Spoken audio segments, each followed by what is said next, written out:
ये सबसे इम्पोर्टेंट है क्लाउड कंप्यूटिंग की इम्पोर्टेंस क्या है। कॉस्ट एफिशिएंसी, सबसे पहले कॉस्ट है ना, देन स्केलेबिलिटी, बड़ा छोटा कर सकते हो, देन असेसिबिलिटी, इसको असेस करना बहुत आसान है। आपके पास क्रेडिट कार्ड होना चाहिए, simply you make and register yourself on Google cloud. आप उसको लिखो कि मेरे पास इतने कंप्यूटर्स चाहिए मुझे, वो आपको पैकेज देगा, उस पैकेज में आप अपना क्रेडिट कार्ड के डिटेल्स डालो, एंटर करो, वो आपको ईमेल पे बता देगा ये आपका लॉगिन आईडी है, ये आपका पासवर्ड है, जितना आपने काम करना है कर लो।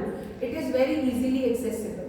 देन डिजास्टर रिकवरी, अगर आपका कोई डाटा क्रैश हो गया, जैसे अभी मैं बता रही थी फोटोज में है तो वो रिट्रीव हो जाएगा, बट अगर आपके फोन में या किसी हार्ड ड्राइव में ही पड़ा है डाटा और वो गुम हो गया तो you can not never access it again.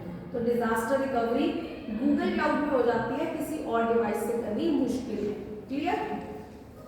Then innovation तो है ही है, और उसके बाद है टाइप्स ऑफ क्लाउड, जो मैंने अभी कराया था, पब्लिक, प्राइवेट, हाइब्रिड, कम्युनिटी और मल्टी। ठीक है, इसमें मैंने कम्युनिटी और मल्टी क्लाउड नहीं कराया है, दोबारा करा देती हूँ। अब क्या है, प्राइवेट क्या है, जो हमारे लिए ही बनाया था, जो हमने पर्सनल, किसी कंपनी ने अपने लिए बनाया, दैट इज पर्सनल। ठीक है, जो हमारा पब्लिक है ये तीनों। ठीक है, हाइब्रिड जिसमें कॉम्बिनेशन ऑफ बोथ, ठीक है, पर्सनल भी और प्राइवेट भी, according to the specific needs आप उसको घटा बढ़ा सकते हो, वो हाइब्रिड है।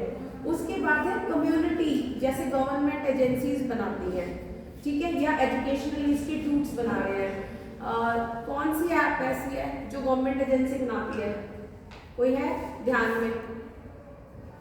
रेलवे रिजर्वेशन करते हैं, एयरलाइन टिकटिंग करते हैं, IRCTC सुना है? वो क्या है हमारा, कौन सा क्लाउड है? Community cloud.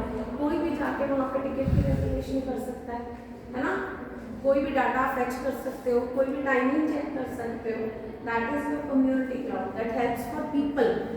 ठीक है, और उसके बाद है हमारा मल्टी क्लाउड, जहाँ पे आप अपने अकॉर्डिंग कोई भी चीज़, कोई भी पैकेज अपने अकॉर्डिंग बना सकते हो। जैसे मैं PhD स्कॉलर थी तो मैंने गूगल क्लाउड रेंट किया अपना PhD प्रोजेक्ट करने के लिए। मैं तो किसी कंपनी में भी नहीं आती, मैं रिसर्चर थी उस टाइम, ना कोई मैं फैकल्टी भी नहीं थी, तो वो क्या है, वो मल्टी क्लाउड है। मैंने अपने यूज़ के लिए थोड़े दिन के लिए क्लाउड रेंट किया, रिजल्ट्स निकाले कि ठीक है, मेरे को बहुत सारा इमेजिंग डेटा था मेरे पास, मैं कहीं और से नहीं ला सकती थी, लैपटॉप्स मेरे क्रैश कर रहे थे जब मैं डाटा को प्रोसेस कर रही थी, तो मैंने क्या किया, थोड़े दिन के लिए 20 दिन के लिए वो क्या क्या रेंट आउट कर दिया, उसको GPU कहते हैं, ठीक है, ग्राफिकल प्रोसेसिंग यूनिट। ठीक है, तो ग्राफिक्स बहुत था क्योंकि इमेजेस थी, इमेजेस सारी 3D थी, तो मुझे उसको प्रोसेस करने के लिए बहुत हार्डकोर प्रोसेसर्स चाहिए थे जो बहुत हाई एफिशिएंसी के हो। अब ये तो है नहीं कि एक स्टूडेंट जो है वो 2 लाख रुपए का लैपटॉप खरीद लेगा, उसको करने के लिए नहीं पॉसिबल है, तो मैंने थोड़े दिन के लिए अपने अकॉर्डिंग उसको रेंट कर दिया।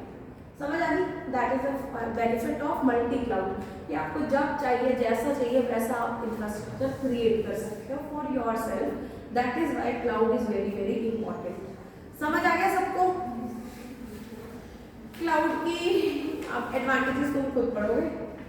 डिसएडवांटेज क्या है, अगर इंटरनेट नहीं है तो क्लाउड काम नहीं करता। ठीक है, सिक्योरिटी रिस्क है, अगर मान लो किसी ने एक गलत वायरस छोड़ दिया तो क्लाउड में कितना डाटा पड़ा है वो सारा खराब हो जाएगा। ठीक है, लिमिटेड कंट्रोल है, आपको हमेशा पैसे देने पड़ते हैं, अगर आपकी थोड़ी सी स्टोरेज बढ़ जाती है तो वो आपसे पैसे चार्ज करना शुरू कर देते हैं, तो लिमिटेड कंट्रोल है आपका उस पर।